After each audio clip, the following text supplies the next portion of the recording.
od Thorgrima Grudgebearera, neboli záštinoše, nejvyššího krále všech trpaslíků, kladivovládce Karas Ankoru, dědice Grimnira, strážce knihy záští, opatrovníka sudů a pána pravdy o chlupatých hrdinech.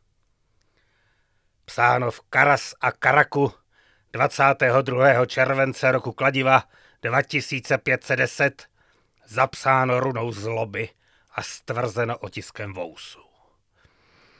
Poslouchejte dobře, vy tam na povrchu, co za zvuku magie a mečů chrlíte slova do větru a zapomínáte na to, kdo drží základy světa. Do mých uší silou vousu i sudu dolehly zprávy o mocné hanbě vyslovené proti našemu lidu.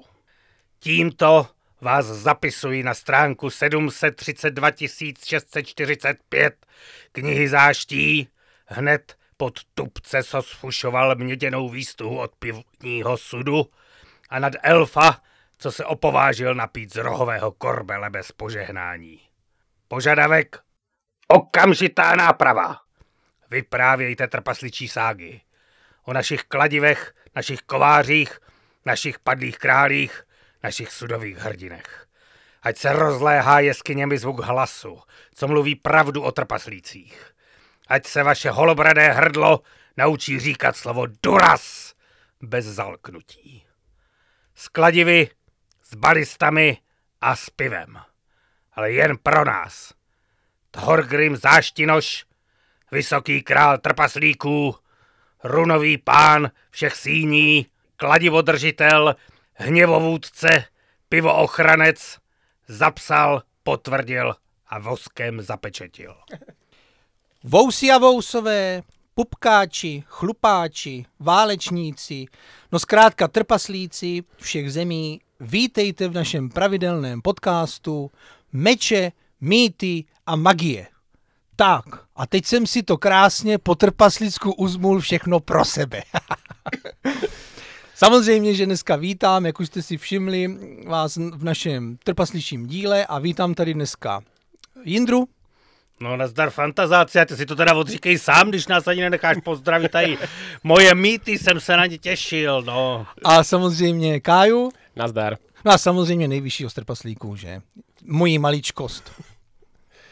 Je fakt, že po trpaslicku seš nejvyšší, no, to je fakt. Zrovna dnes nejenom Kája říkal... výškou postavy. Říkali mi trojnožka, kdo řekl něco jiného. Zrovna dneska Kája říkal, že se těm trpaslíkům začínáš podobat, že přesně nabíráš ten správný image. Na svalech. No samozřejmě, tak jsem to myslel. Tak, ale zanechme, už toho dostatek bylo o mně a musíme... Jasně, na tom máš OnlyFans svůj, chápu. OnlyHans. OnlyHans. Musíme začít dneska trochu jinak a to je to, že docela dost posluchačů si psalo o trpasličí díly, protože jsme zmínili elfy v minulosti a bylo to celkem zábavné a poučné a oblíbené a řekli jsme si, že samozřejmě by měli na přetřesk přijít trpaslíci.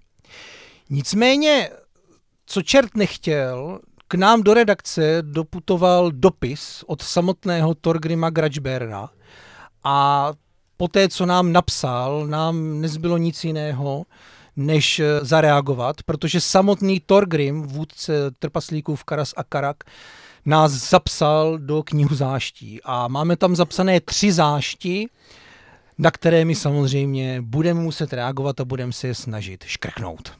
Zášť prvá. Urážka trpaslické krásy a rodu.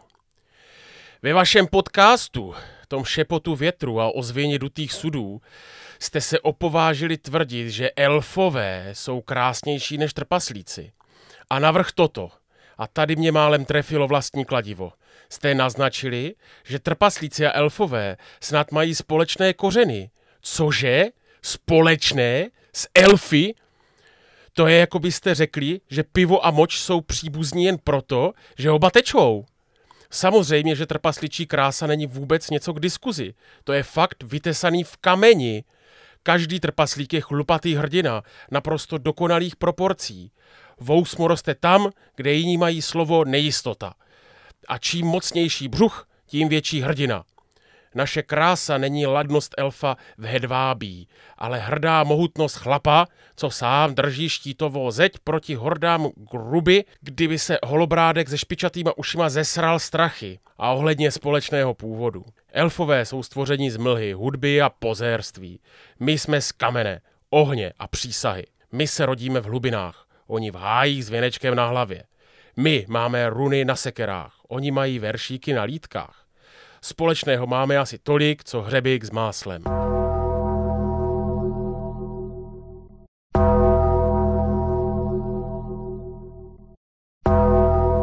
No a my si dneska samozřejmě vezmeme na paškál první zášť a pokusíme se říct o trpaslících co nejvíc. Začneme v mýtickém světě a postupně se budeme probojovávat dál. Je to tak? No a jak se říkal, že to bylo velmi zábavné, tak podle Thorgrimovy reakce je vidět, že asi ne pro všechny to bylo zábavné. Někoho to vyloženě nastartovalo a ne úplně tím pozitivním směrem. A já doufám, že Thorgrim bude spokojen, ale trochu se bojím, že mu rozbijeme další sekery tím, když budeme mluvit o té příbuznosti elfů a trpaslíků, ale nedá se. Ale tam je potřeba vyzdvihnout, jo, aby nebylo to pokoření. Takže dneska to bude mýtické a mytologické. Jindra s Kájou si na to udělali velmi velkou přípravu. Já dneska budu spíš jenom takový přicmrdávač, ale nedá se nic dělat. Hodíme tam nějaký těžký trpasličí jingle a vrhneme se na to. Under the mountain deep and wide, we carve our halls where shadows hide. Stone and iron our eternal pride,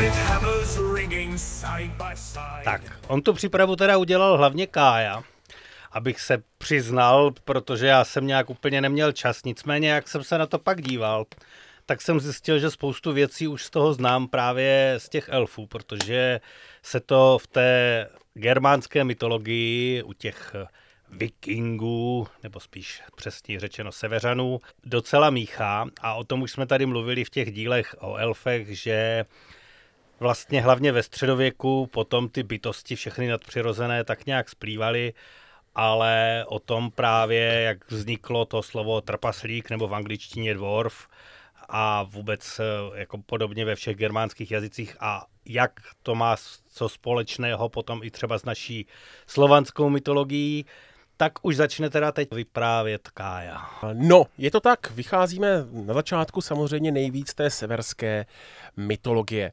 To nám Thorgrim bude asi také, nebo už to i zmiňoval a nevím, jestli nám to odpustí, ale prostě ten prapůvod těch trpaslíků je s těmi elfy nějakým způsobem spjat a my jsme to hodně řekli i v těch dílech o elfech. Ale má to své určitý specifika a je poměrně hodně zajímavé podívat na to, jak se to vlastně vyvíjelo, jak se vlastně vyvíjelo to, jak se o trpaslících mluvilo třeba.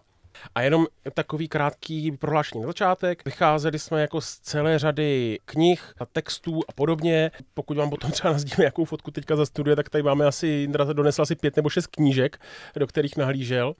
Já jsem jenom chudě přinesl vydání poetické Edy z roku 1942.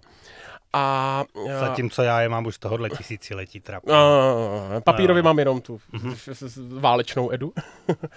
Ale kromě toho jsme samozřejmě čerpali z nějakých odborných článků. Koho bych zmínil, protože to byl takový hezký výchozí bod, tak bych zmínil bakalářku pana Daniela Podlípného a vedoucí Daniel Kubec, kde se hezky zabývali těmi nejstaršími severskými věcmi a pěkně to katalogizovali, nebo třeba bakalářskou práci Anežky Jirákové z Filozofické fakulty Univerzity Karlovy. A ještě vlastně u toho Daniela Podlípného, já jsem teda bohužel neměl čas, on vlastně začal většinu té práce tím, že tam napsal nějakou svoji vlastní povídku trpaslíckou, jsem to správně pochopil. No, ano. Což teda se přiznám, že se omlouvám, že jsem neměl čas si to přečíst, ale doženu to.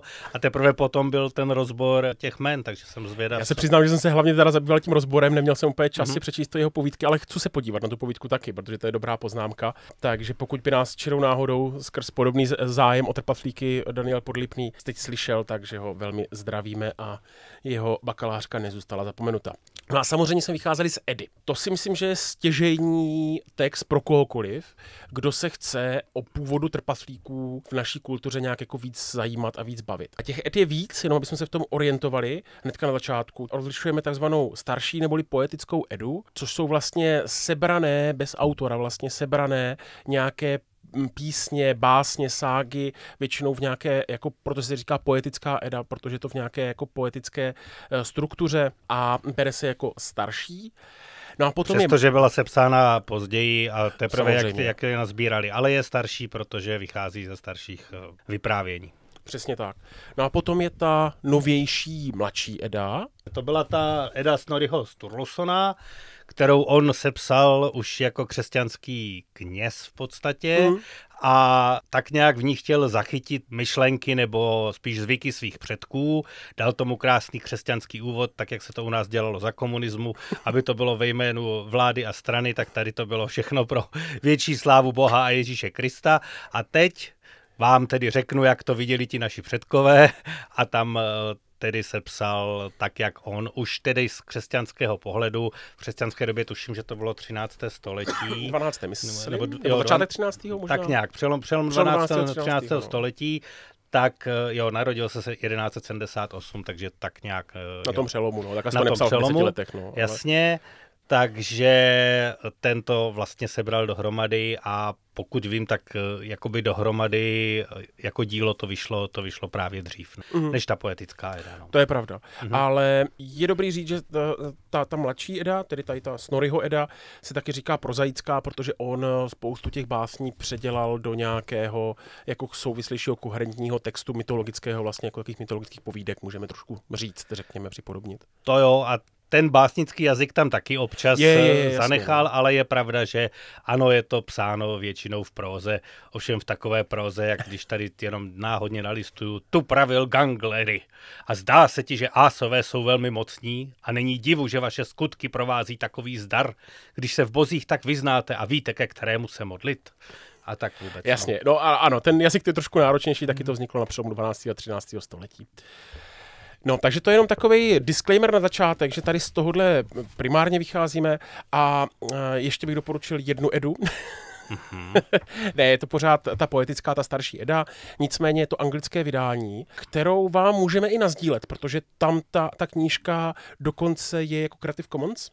Byť je to akademický text, ale vyšel jako Open Access, má to asi 800 stran teda, je to dvojazyční vydání anglické a staronorské a skvělé je, že ten tvůrce, vědec, jazykovědec, literární historik Eduard Petit, tak to opatřil obrovským aparátem odborným vysvětlivek, který jsou ale napsaný čitelnou formou. To znamená, že tam třeba, když tam jsou nějaké nekonzistence a takhle, tak tam máte odkaz, vy se na to podíváte, on tam vysvětlí, hele, tady je nekonzistence v tomhle a v tomhle a funguje to takhle a takhle a v těchto pramenech u Snorriho to je takhle a v těchto pramenech to je jinak a potom tady v těch nálezech to je zase jinak, jo, takže proto to jsem tady upravil tímhletím způsobem. Takže pokud to někoho hodně zajímá a chce deep dive, tak tuhle knížku vám nasdílíme, to i můžeme legálně nasdílet. Ano, a to je to, co já jsem říkal už u těch elfů, protože často budeme narážet na stejné příběhy, je to, že to je tak složité, protože skutečně v každém podání, v každé interpretaci a tak se to popisuje trochu jinak, navzájem se to míchá dohromady, prostupnost těch jednotlivých bytostí není vůbec zřejmá, kdo co od koho opisoval, že dát z toho dohromady nějaký ucelený obrázek je vážně až skoro nemožný úkol. Ale oceňuji, že někdo se minimálně jako vyvinul velkou snahu v tom udělat nějaký ordung, takže můžeme se na to vrhnout. Je to tak.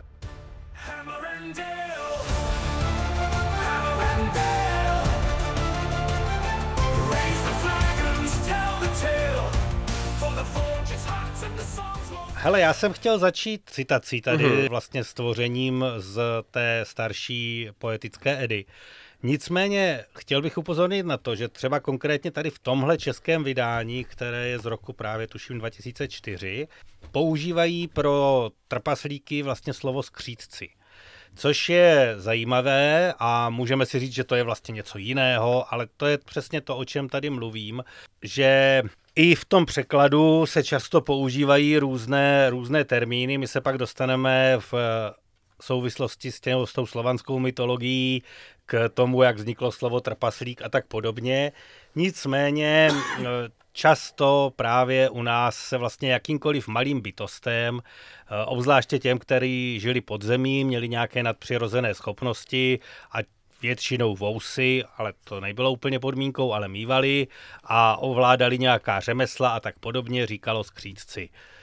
Ono právě jenom taková malinká vsuvka v těch studiových pohádkách a podobně, jo, kolem revoluce nebo před revolucí, v tom samotní tvůrci taky měli jako maglajs, že někdy se tam říkalo trpaslík, někdy skřítek. A vlastně já si myslím, že možná, jestli u nás v té České republice nebyl takový ten milník někdy po revoluci a s vydáním Pána prstenů, že se víc ustanovilo, že prostě borci se sekerama a krumpáčama jsou trpaslíci a ti, co plní přání a žijou pod houbama nebo na teraskách nebo v lese, že jsou skříci.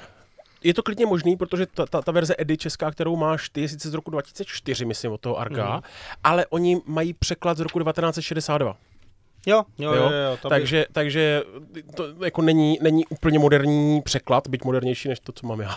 To jasně. Navíc teda ještě jsme se takhle, když už jsme u toho jazykového oříšku, tak jsme se kdysi bavili, jak se vlastně řekne skřet v slovensky.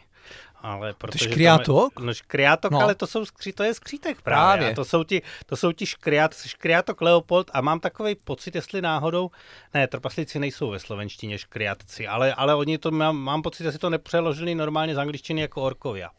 Ale jakože, přiznám se, my jsme nakonec nedošli, tehdy ještě nebyly internety tak rozšířené a nějak už jsem se potom k tomu nedostal a dozjistíme to. Ale tak. Ono celkově ne, ještě potom právě byl boršus ve skřetech, v orcích, v zelenokošcích, prostě, ale do toho už bych se nezabíhal. Takže poetická Eda. Tu vládcové světa na stolce zasedli, přesvatí bohové a přemýšleli, komu z nich svěří, že by skřítky stvořil. Z brýmyho krve, z blájnových kostí. Nejmocnější byl Mótsogny stvořen ze všech skřítků. Durin byl druhý. Ti ze země stvořili postavy mnohé, podobné lidem, jak Durin děl. A teď následuje zajímavý výčet jmen. Přečtu začátek, možná obzvláště příznivcům Tolkiena, spousta jmen z toho něco řekne. Ní a Nídy, Nordry a Sudry, Austry a Vestry, Altiof, Dvalin, Bifur, Báfur, Bombur, Nóry, Án a Ánar, Áji, Mědvitny, Veik a Gandalf, Vindalf, Trájn, Tek, Torin, Tror, Vit a Lit, Nár a Regin, Nírat a Rácvin. To je jmen skřítků správný výčet. A pak ještě Fili a Kili a ještě je tady spousta dalších, ale už vás tím nebudu uspávat. A všichni spěchali ze skalních sídel. Jo, tady. Čas je vyčíst všechny skřítky z družiny Dvalina k dávnému Lofarovi, ty, kteří spěchali ze skalních sídel na písečné pláně Jerualské a tak dále. No, povídej. No, já bych tomu chtěl dodat, že jak jsi tady tohleto hezky přečetl, tak právě ten kousek, kde se pozastavoval, že tam jsou ti skříci, tu vládcové světa na stolce zasedli, který z nich měl skřítky stvořit z brymyho krve a z blájnových kostí.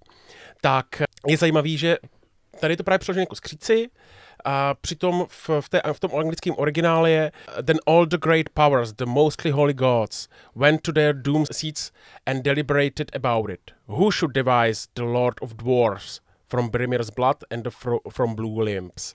Takže v originále jsou tam normálně dwarfs, tak jak by vlastně měli být. Aspoň je tak přijde, klidně, jestli máte jiný názor, tak to klidně nasypte. Ale mě, když se řekne skřítek, tak si představím něco mnohem jemnějšího. Když se řekne ten trpaslík, tak to je tam je to jo.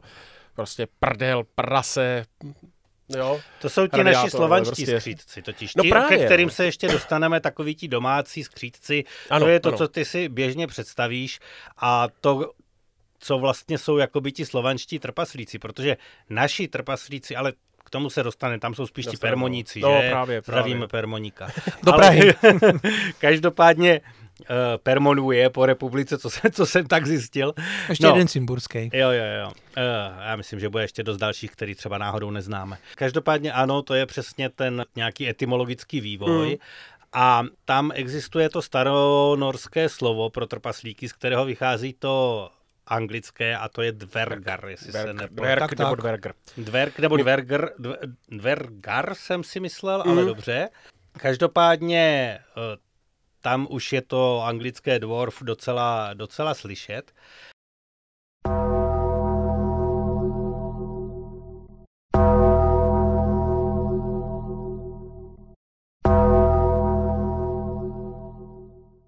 A tady jako bych upozornil na to záměnu nebo na to, jak se to míchá dohromady s tím Svartalfar, s těmi černými elfy, protože opravdu vlastně všichni ti černí temní elfové žijí v jednom z těch 9 světů Yggdrasilu, to je myslím právě ten Svartalfheim, tak. A ten právě připomíná trpasličí jeskyně, to znamená, tam jsou ty kovárny, tam je temno a tma a jim ubližuje sluneční svit a všecko, tak jak jsme se ostatně bavili o těch temných elfech. A ve skutečnosti spousta z těch úkolů daných řemeslně zdatným trpaslíkům nebo prostě těm dvergar od bohů, tak bylo právě připisovaný i těm Svartalfarům, prostě těm temným elfům. A tím pádem se tohletoto míchá dohromady a často se dá říct, že je to jedno a to též v mnoha podáních, ale ne vždycky. Je to tak, protože třeba na jiné části té poetické edy, když už jsme zabřeli do těch citací, konkrétně v části Havamal, neboli The Sayings of Havi v angličtině, v českém překladu to je runy najdeš, rozluštěná slova, převelká slova, přemocná slova, jež barvou vyved velký, jež stvořili mocní bohové, a Odin ostrým vyril rydlem. Odin ásům, Alfum Dain, Dvalin skřítkům, neboli trpaslíkům, Alsvin obrům, já sám jsem některé vyril. V angličtině je tam právě to dwarf zase, Odin among the Aesir, and Dain for the elves, Dvalin for the dwarfs, Asir for the giants, I carved some myself. A ve staronorštině je to tam taky odlišený Odin mes asum en fir alfum dain, Dvalin dvergrum fir, Asir jontum fir, ek reist siafir sumar. To je ten poslední verš. Rozumím, teď jsem se dojal. Já omlouvám, pardon my old Norse. Takže je to jakože vidět i v té edě, že to jako úplně nesplývá, že tam je jasně ti alfové jsou vyčlenění, dvergr jsou vyčlenění, lidé jsou vyčlenění a potom se samozřejmě tam jako míchají ty tmaví elfové a tohle to, jasně. A tady máme právě to, že ty interpretace jsou různý na různých místech, dokonce vlastně i stejného díla a těžko se pak nějak k tomu dobrat, protože opravdu do toho Svartalfheimu chodili ti ásové, což byli jedni z těch bohů, mimochodem jsme to tady nějak rozebírali, že staroseverští bohové jsou jednak ásové, jednak vánové, ale Odin a Thor a všichni tady ti známí jsou právě ásové, nebo většina. Ti chodili do toho Svartalfheimu, když potřebovali nějaký ten speciální artefakt, například nějaká pouta nebo řetěz tak na spoutání vlka Fenrira a tak podobně, tak si to nechali zadat právě u těch jakoby temných elfů ve Svartalfheimu. A to se připisuje trpaslíkům, protože zkrátka to je opravdu jako labyrint chodeb a tohle toto všechno, kde oni mají ty svoje kovárny a z těch potom vznikly. Co je podstatné, a to je dobré říct, že ta naše představa o různých těch rasách, tak jak ji máme my dneska, zdaleka nemusí být tak přesně daná už tady v těch mytologických časech.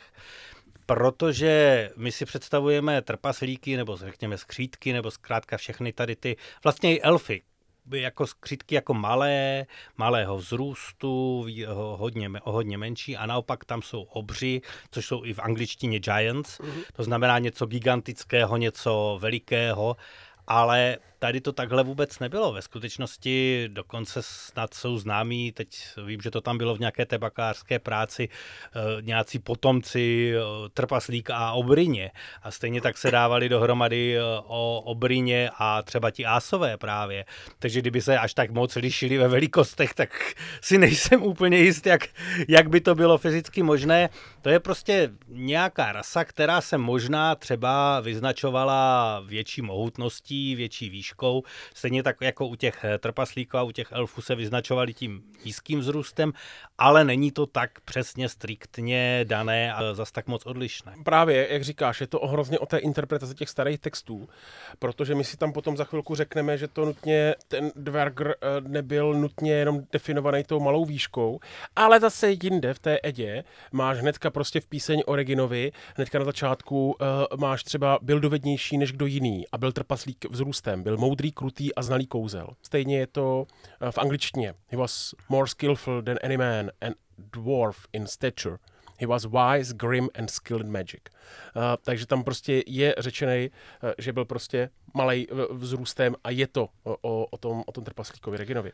Jo, takže je to prostě je to hrozný hell a musím říct, že to byl pro mě jako veliký deep dive se tady do tohohle pouštět. Teda, jako. No a opravdový jasno se v tom úplně vlastně udělat nedá, protože jenom třeba ten úryvek na začátku, co jsem tady četl z té poetické Edy, tak oni se baví o tom, jestli vlastně už tehdy věděli, že budou trpaslíci stvoření, nebo se teprve baví o tom, komu vlastně svěří, že ty trpaslíky stvoří a jestli to teda bylo potom. Ono často ten poetický jazyk tě nabádá ke spoustě různým výkladům.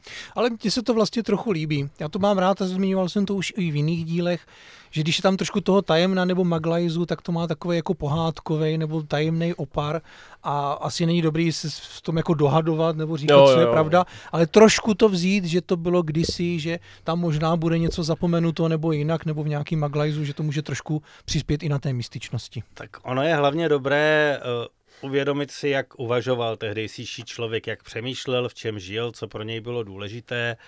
A tak, jak jsme se bavili u těch elfů o tom lese, tak tady se zase bavíme o jeskyních, o temných zákoutích a o těchhle věcech, které vzbuzovaly ve starých lidech, nebo ve středověku, tak ne ve starých vikingzích, starých seveřanech nebo starých slovanech, tak se to říká, nějakou posvátnou úctu.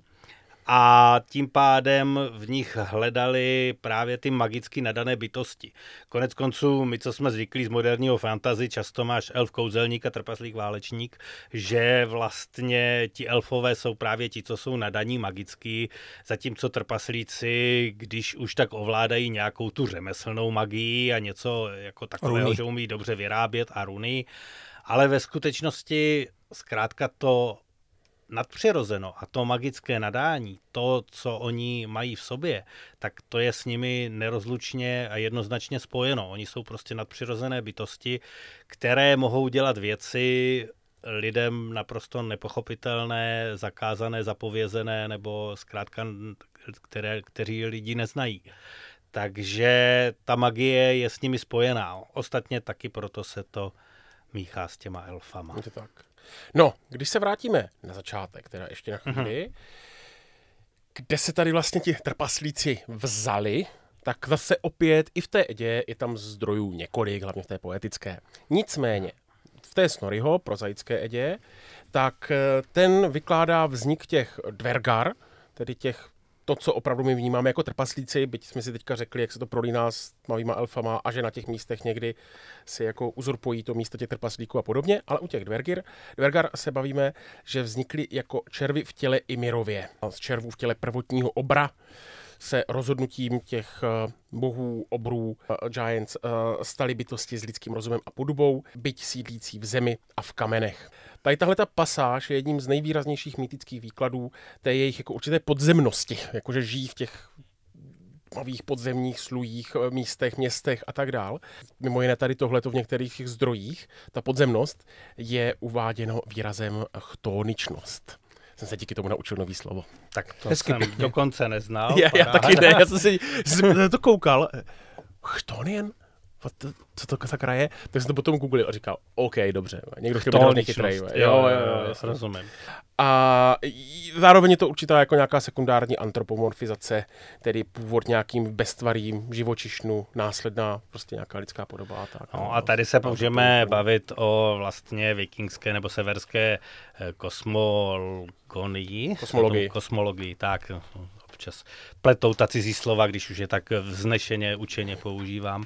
Jde o to, že právě z toho těla boha Ymira, nebo někdy Imiho se říká, tak vznikly vlastně všechny ty světy u toho Yggdrasilu, kde máme těch 9 známých světů, od Asgard, Muspelheim, Jotunheim, Alfheim, Svartalfheim a podobně, takže tam ano, když tam byli právě ti červy, což je něco, co je lidskému vnímání, lidskému oku, čichu a všemu odporné, tak pak vlastně to vzniklo něco takového temného, ty temné bytosti. Ale to je třeba Snorriho interpretace, zatímco z té poetické Edy přímo ten úvod, ve které jsi četl, tu Vládcové světa na stolce zasedli a tak dál, tak tam je řečeno, který z nich měl stvořit trpaslíky z Brimyho krve a Blainových kostí. K tomu právě ten jazykovec Petit dodává, přímo k tomuhle verši, má vysvětlivku, že Brimr je zde pravděpodobně jméno nebo nějaký alias Ymira, a odkazuje na moře, Brim, příboj, a tím pádem jeho krev je pak jeho vodami. A z jiného zdroje potom ten Petit čerpá, že prostě pocházejí z té Brimirovy krve a ty Blainových kostí, nebo co tam bylo, tak to je zase odkaz. Jednak to může být jako barva čistě, někde to je překládaný jako barva, ale je to taky výraz pro skály, takže vlastně prostě vyskočili ze skal a byli oživeni vlastně Ymirovou krví. Jo, takže... No a tam jsou právě ty skály, že? Tak. A já bych to možná jenom jakoby ty Daugery uzavřel tím, že vlastně v D&Dčku, když jako tady těmto bytostem přiřadíte hodně jako zlé charaktery a slaverské schopnosti, tak jsou to vlastně Daugeři, kteří jsou temní trpaslíci nebo šedí trpaslíci, kteří žijí pod zemí a vlastně hodně se tady tomu blíží, jo? Ale jsou hodně stylizovaní do těch zlých postav. Jo? Takže D&Dčko vlastně podle mě, a oni se přímo v tom D&Dčku jmenují Duargeři, jo. Takže... Cool. Mimo jiné ta kosmologie je v tomhletom ještě zajímavá, že je vlastně zajímavý, že trpaslíky vnímáme jako malí a zároveň podpírají nebe. Jo, že... Musí se jich postavit hodně na sebe. No taková ta pyramida. Ještě s těma pomponama v ruce. Jo. Jo, že máš vlastně 4 Dvergar, trpaslíky, Austry, Vestry, Nursy a Sursy, je to možný? Jo. S těma jejich znakama. A ti podpírají nebe vytvořené z Ymirovy lebky. No počkej, Snordry a Sudry, ne? Jo, máš pravdu, já to napsal. To je takový D, jo. Jo. Austry, Vestry, Nordry a Sudry. Děkuji. Jo. No a ti právě jako mají podpírat nebe, který je vytvořený teda z té Ymirovy lebky. Takže jako zase tak pokud nám to nebe hodně nízko, tak by tak úplně malý být nemuseli. Že jo? A to je to, co říkám, no, přesně. Že vlastně je to nějaká rasa, která někam patří a někdy může být velká, někdy malá, někdy je to nějaký typický znak, ale zdaleka nemusí být třeba dodržen úplně u všech a tak podobně. No. A to, že jsou mistři řemesel a tvůrci posvátných předmětů, to je tam taky jasné. A teď se vlastně můžeme dostat k tomu splývání s těmi elfy, což konec konců měl i Tolkien, když vlastně ti elfové, co se učili u Auleho a vlastně stvořili prsteny moci a podobně, tak taky byli v kovářství, kolikrát zruční ti z Noldor. Takže ono se to pak těžko dá jednoduše rozlišovat, že elfové jsou ti, co tamhle objímají stromečky a voní ke květinkám a trpaslíci jsou ti, co v temnotě tam kovají meče a sekery. Každopádně toto asi úplně nerozpleteme. No já jsem chtěl jenom ještě v těch úplně nejstarších pramenech, tak jednak teda není úplně ten vzrůst řešený a jejich identita je spíš funkční, to znamená nějaký příslušnost ke kameni, zemi, noční povaha, kovářství, nežli nějaký jako telesný normativ. A teprve ty pozdější ságy a folklorní vrstvy zdůrazňují ten nízký vzrůst, zatímco ty edické doklady variují a místy implikují i jinou měřítkovost.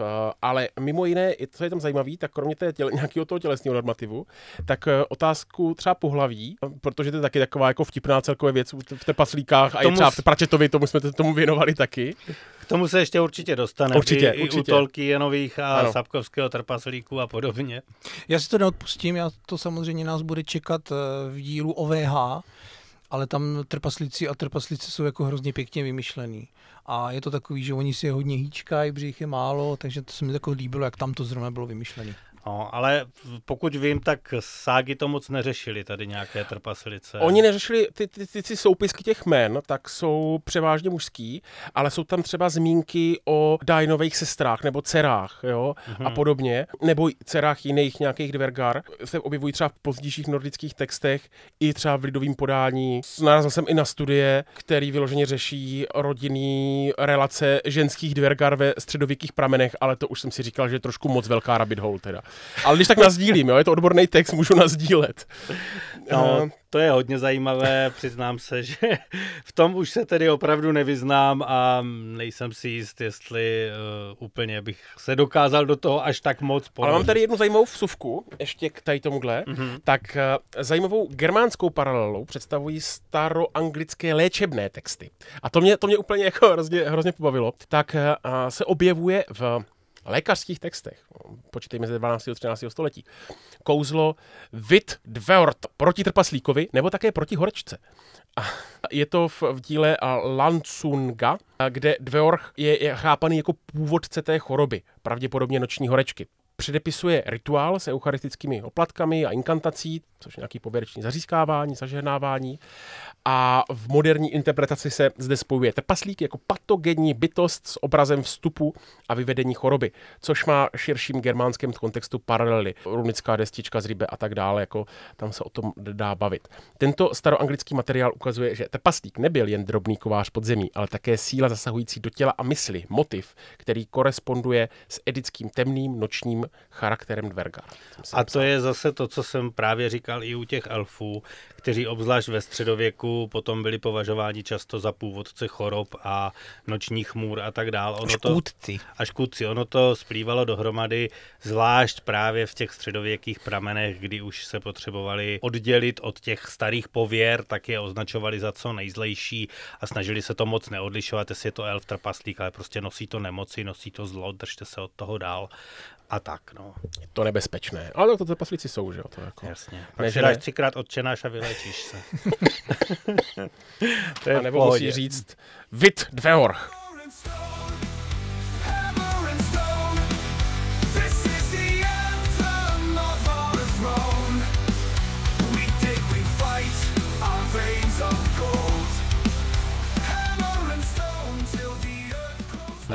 Tak a důležité podle mě je zmínit ještě třeba právě ty božské předměty, o kterých jsme mluvili, že si je Asové nechali zhotovit u trpaslíků.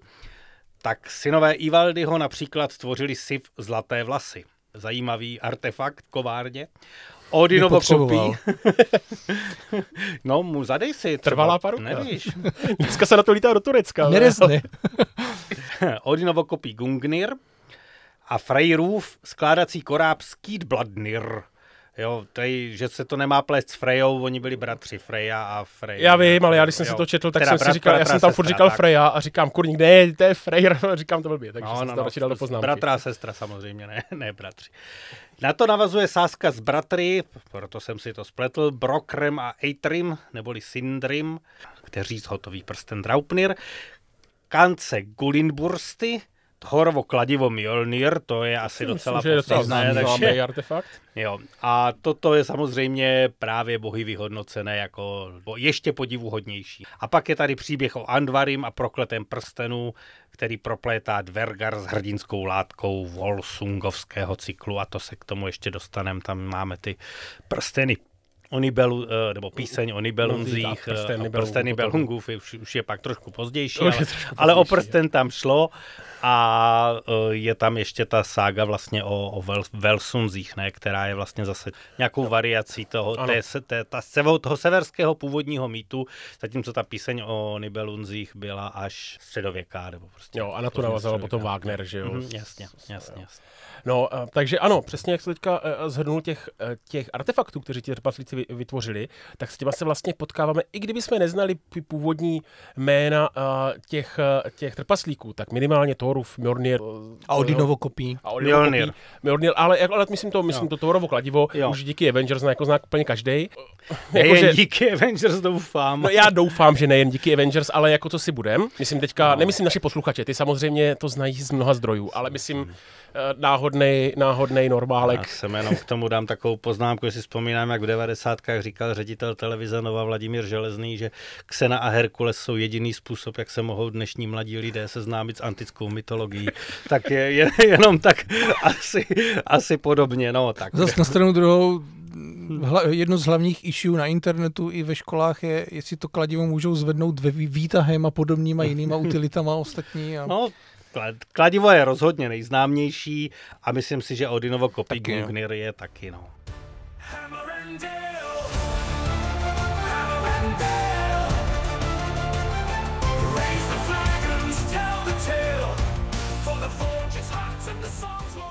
Ještě na konec tady toho našeho prvního vyprávění o té mytologie bych hodil takové 2 drobnosti.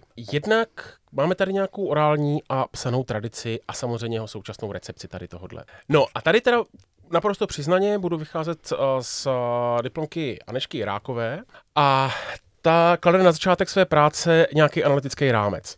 Jak přechod od té orality k textovosti, tedy ty orální edy na začátku, ústní lidová slovežnost vlastně, že jo, k nějaké pozdější redakci. A proměňuje to, co vůbec považujeme za trpaslíka, zejména tím, že starší kolektivní označení, zverk, dverk a podobně, začalo v textech fungovat jako klíčový taxonomický štítek pro nějakou sféru té nižší mytologie. Elfové, trolové, domácí duchové a tak dále.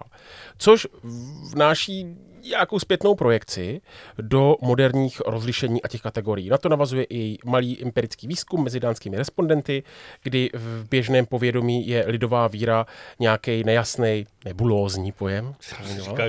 Slovo nebulózní jsem taky neznal. No, v němž si lidé spojují hlavně třeba vánočního Nise, zatímco hlubší pojmové a pramenné zázemí, například u té samotné Edy, často chybí. Recepce je dnes silně ovlivňovaná knihami, filmami, počítačovými hrami, turistickým průmyslem samozřejmě, jo, máme nějakou ikonizaci trola a podobně, nebo těch bohů a i právě těch ásů. Před chvíli jsme se o tom bavili, koncu. A to je to, ale tohle, proč to říkám, takže to vychází i z, to byl výzkum dělaný mezi dánskými respondentami, poměrně malej, ale jsou to jako přímo ti severani, jo, do dneška, že to je jejich jako mytologie. A je to důležité pro tu interpretaci toho moderního trpaslíka v té popkultuře, protože nejde jenom o dědictví těch středověkých textů, ale i o nějaký žitý současný mýtus a do toho se promítá nějaký marketing. Troll jako symbol Skandinávie, elfí kamery na Islandu a tak dále a tak podobně. Takže to je jenom takový ještě jako takový vlastně dnešní zhrnutí té staré mytologie. A druhá takováhle vsuvka, nebo zakončení trošku, je etymologické vrstvení toho, že trpaslík prostě není jenom od přírody malý. Slečná paní Jiráková upřesňuje, že středověký zverk, dverk, dveork, podle toho, z které té tradice vycházíme, byly nějaké kolektivní nálepky pro bytosti různého původu. Samo to slovo nenese informaci o vzrůstu nutně, to už jsme vlastně řešili, byť to tam vlastně někde řečený, ale vlastně někde jinde podpírají oblohu. Jo. Opakující se slovní spojení malý trpaslík naznačuje, že malost je až doplňující atribut. Uvádí možnosti indoevropských kořenů, například dhuerk, škodit, klamat, dheug, se stejným významem propojený s křečí a nemocemi. Skřečí. No, trpaslík křečík, který odkazuje spíš na nějakou škodlivost, lstivost, než na tu výšku. Důsledek toho trpaslík je role, funkce, ne primárně morfologie. To můžeme trošku vidět u vikingů, tak jak vikingové je připisovaný, že jsou národnost vlastně, ale viking byl spíš povolání, že jo, než cokoliv jiného. No, to je to, bychom mohli rozebrat. Viking je námořní lupič. No ano, přesně tak. No. A zajímavý třeba kobold, jo, že byl původně nějaký bůžek místnosti a tak dál. Mimo jiné to podporuje i ta práce Daniela Podlipného z roku 2020, kde přesně ukazuje, že poetická Eda a Snorriho podávají 2 různé mechanizmy vzniku trpaslíků. Buď bohové rozhodnou o stvoření trpaslíků, kdy Mordzony a Durin jsou praotcové, anebo trpaslíci tak nějak jako samovzniknou jako červy v Imiho těle a bohové jim teprve dodají rozum a lidskou podobu. Zdůrazňuje, že odchylky v českých a francouzských překladech hlavně nejsou triviální. Posouvají agentnost, kdo koho stvořil, dále připomíná kosmologický motiv trpaslíků podpírající nebe, to už jsem opakoval několikrát. Z edických výčtů třeba autor Podlipný i autorka Jiráková vytahují přehlížené rozdělení podle habitatu. Trpaslíci v kameni, v zemi, ti, kteří přišli ze Svarinského vrchu, jo, vody, tam jsou i někteří vodní trpaslíci třeba v té Edě a tak dál. Takže je tam hrozně moc těch vrstev, o který se tam dá opírat. Proto kdo vlastně trpaslíci jsou, odkud přišli, kdo a proč je stvořil, tak je tam těch verzí hnedka několik. Mimo jiné k těm ženám, poslední, tak mám ještě citátek krátkej z písně o Fáfnovi. Fáfnir pěl, Rozdílné rodem norny jsou, jak vím, nemají jednoho rodu. Jedni jsou z ásů, jedni jsou z álfů, jiné zas dvaly na dcery. Norny, pamatujete si, kdo jsou norny? Sudičky. Tak. A tady je přímo řečený vlastně, že norny jsou různých původů, nějaký jsou z ásů a tak dál, ale jsou tam i dvaly na dcery, což jsou právě ty trpaslice, to jsme se bavili u toho.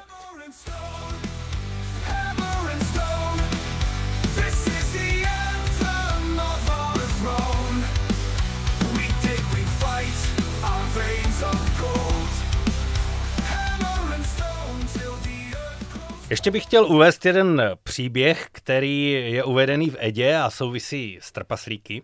Ve Snorriho Edě 2 trpaslíci se uvádí jako ti, kteří mají spoluúčast ve vzniku medoviny skaldů. Souvisí to s příběhem, kdy vlastně Ásové a Vánové, což jsou božské rody, mezi sebou uzavřeli mír a všichni naplivali do jednoho soudku. Ty sliny vzali sebou a vytvořili z nich moudrého Kvasiho, což měl právě být nějaký velký skald. Toho ubili trpaslíci Fjalar a Galar.